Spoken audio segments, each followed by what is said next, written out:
Amici, ho da poco scoperto che a Beonis c'è un murales dedicato ad Ottavio Bottecchia.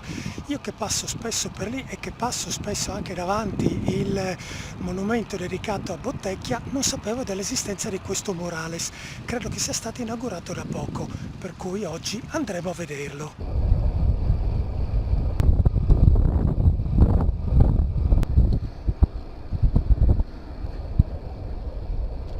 Eccoci a Peonis. Ora andremo alla ricerca del murales di Ottavio Bottecchia.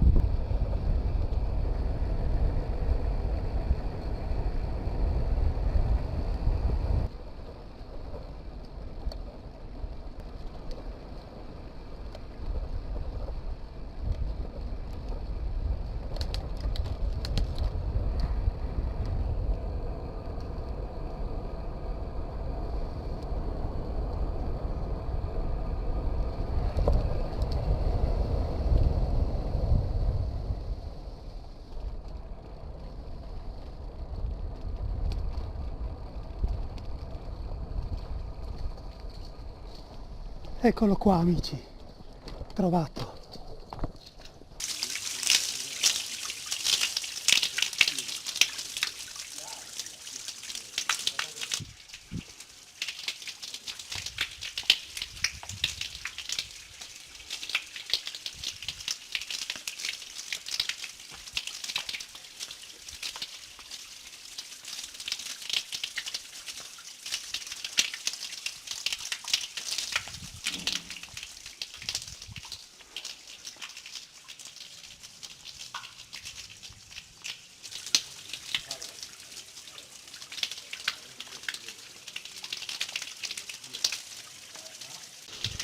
Bene amici, che dire, il murales è molto bello, secondo me l'artista ha colto proprio l'espressione tipica che si vede nelle foto di Bottecchia e per oggi il mio vlog finisce qui. Sono contento di averlo trovato e se passate da queste parti a Peonis fate un salto perché qui c'è il murales dedicato a Bottecchia.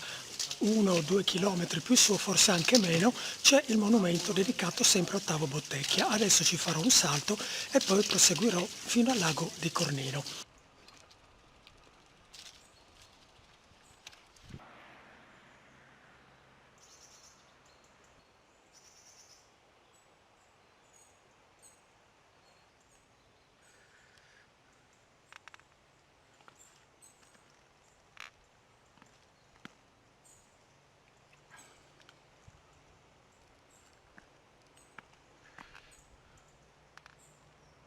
Bene amici, non mi soffermo oltre su questo monumento perché se cercate nel mio canale ho già fatto alcuni vlog ed ho messo varie immagini relative appunto al monumento dedicato a Ottavio Bottecchia.